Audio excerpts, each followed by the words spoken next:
The ratio of Coulomb's electrostatic force, coulomb's gravitational force between the electrons and protons separated by some distance is 2.4 into 10 की power 39. The ratio of proportionality constant K, this the gravitational constant G, nearly क्या है, given that the charge of the proton and electron this and mass of the electron and mass of the proton this, सब कुछ given है.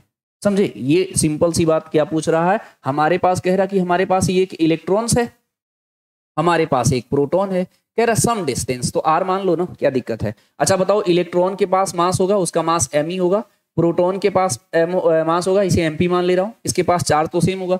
Electron proton एक दूसरे को attract करेंगे तो इलेक्ट्रोस्टैटिक फोर्स जो लगेगा हमारा के ई इंटू ई, तो हो जाएगा E square divided by R square.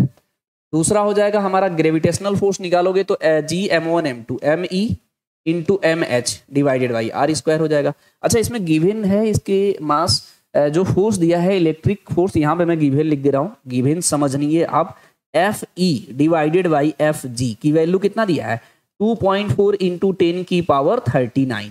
तो आप उसी फॉर्मेट में कर लीजिए. उसके बाद कह रहा कि हमारा जो के डिवाइडेड बाई जी है उसकी वैल्यू बता दो, सिंपल सी बात.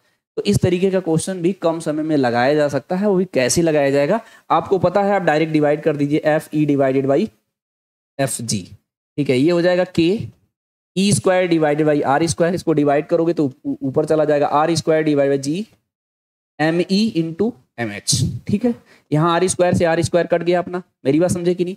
तो ये हो जाएगा F E divided by F जी, ये क्या हो जाएगा जी, यहाँ पर आ जाएगा, जी को नहीं लाना है, जी से पूछ रहा है, ये हो जाएगा एम ई, इसको इधर मल्टीप्लाई कर रहा हूँ, एम एच लिख रहा हूँ, प्रोटॉन है ना, पी लिखो, प्रोटॉन को पी. ठीक है, डिवाइडेड बाई कितना हो जाएगा जी, ई स्क्वायर. सिंपल सी बात. यहाँ पर क्या हो जाएगा जी, के डिवाइडेड बाई जी, इसकी वैल्यू पूछ रहा है. तो यही वाला चीज तो दिक्कत करता है, लोग मल्टीप्लाई डिवाइड करने लगते हैं. कुछ नहीं करना, इधर देखो, इसकी वैल्यू कितना बोल रहा है जी, इसका वैल्यू बोल रहा है 2.4 इंटू 10 की पावर 39. समझना ध्यान से. ठीक है, और इंटू एम ई की वैल्यू कितना होता है, मास ऑफ इलेक्ट्रॉन 9.1 इंटू 10 की पावर माइनस का 31. ठीक है, और मास ऑफ प्रोटॉन क्या बोल रहा है जी, मास ऑफ प्रोटॉन 1.67 इंटू 10 की पावर माइनस 27. सिंपल सी बात. और इसको आपको डिवाइड किससे करना है जी, ई स्क्वायर. ई की वैल्यू कितनी होती है, 1.6 इंटू 10 की पावर माइनस 19 का होल स्क्वायर. सिंपल सी बात. अच्छा, एक चीज ध्यान रखना, 10 है, 10 की पावर 20 है, 10 की पावर 30 है, 10 की पावर 40 है, यानी जो है 10 का डिफरेंस है. अगर आस पास में होता 21 23 इस तरह से होता तब तो हो सकता है आपको सोल्व भी करना पड़ता, लेकिन इसे कुछ भी नहीं सोल्व करना है. सिंपल सी बात, इसे सिर्फ पावर ऐड करना है. इसको आप लिखना चाहो तो मैं यहाँ लिख दूं, इसको इधर कर लो थोड़ा सा, फिर मैं यहाँ समझा क्या ऐसे हो रहा, इसको थोड़ा सा इधर ले आओ, यहाँ कर दो गिवन, गिवन मिटा भी देंगे तो गिवन कोई दिक्कत नहीं है. इसको अगर आप लिखेंगे तो कैसे लिखेंगे जी, 2.4 into 9.1 into 1.67 divided by 1.6 into 1.6 और 10 की पावर. सिंपल. अब 10 की पावर सॉल्व करो, 39 है, ये कितना है 38 है. अब एक जगह लिख लो, ऐसे करके ज्यादा बेस्ट रहेगा. 39 और ये ऊपर जाएगा तो कितना हो जाएगा, प्लस का 38 और ये माइनस का कितना है जी 31 और ये कितना है माइनस का 27, माइनस का 27.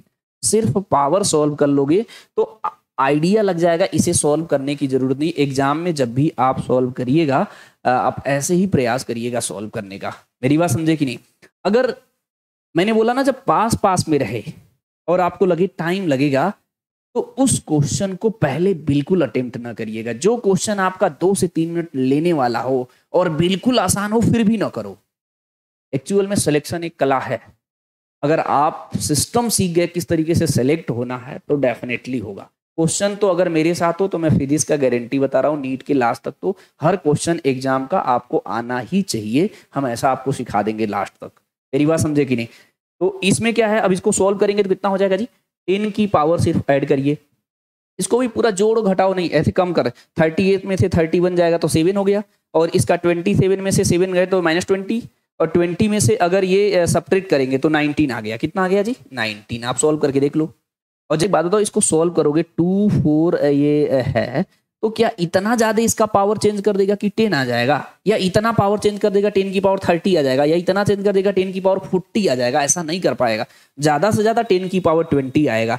तो हम तो पूरा सॉल्व नहीं करना चाह रहे हैं, हमारा बी ऑप्शन करेक्ट हो गया। ये चीज जरूर सीख लीजिएगा, ये बहुत काम आएगा आपके। 14 आ रहा है तो उसे 1.4 इंटू 10 की पावर 1 लिख सकते हैं, समझे कि नहीं? तो यानी 1 की इसे लिख सकते हो 10 की पावर 20 लिख सकते हो, मतलब ये 1 पॉइंट इंटू 10 आ रहा है, समझे कि नहीं? तो ये 10 इसमें एक ऐड करोगे तो 10 की पावर 20, एग्जैक्ट भी बी ऑप्शन।